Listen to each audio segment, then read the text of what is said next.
All right, so this is my catapult that I created. So using the materials I had at home. So I had some notebook paper, I had some tape. Those were the main things. When I was testing out my design, I actually used two different projectiles. So I decided to go with a bigger ball and a smaller ball to launch. And then these are my targets. So I was trying to see what would happen and if I could see a big difference between the larger crumpled piece of paper or the projectile and the smaller one. So I'm gonna show you a little sneak peek of it. That one didn't go in. Let's try again. Let's see if we can get it in.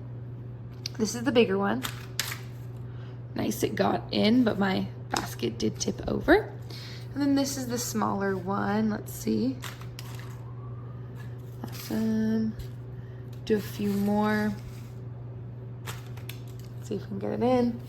Something that I really do notice between the two of them is I'm noticing that actually this small ball, it does fly farther, but it actually is not as accurate as my bigger piece of paper, my bigger projectile. Thinking about improvements, there's definitely a lot of things that I would improve if I was going to do this project again. The one thing that really sticks out to me is just how I would love to use more sturdy materials.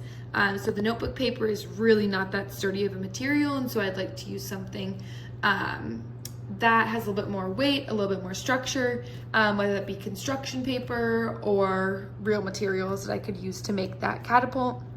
Another thing that I'm noticing is that when I launch it, there's a lot of movement that happens. I know there needs to be some movement for it to tip, but it kind of changes the direction that the projectile is going in. So definitely would make sure that I did something to the catapult so it kind of stayed more in place.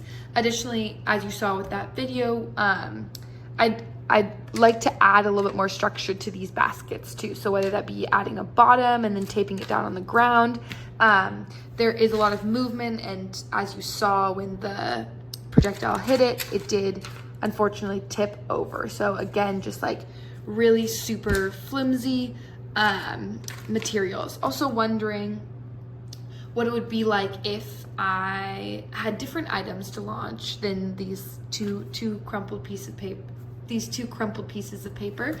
Kind of wondering how that would work in my catapult. So yeah, I definitely would love to use a few different materials to see how that would affect the range and the accuracy of my catapult. But overall, really fun and interesting project to do.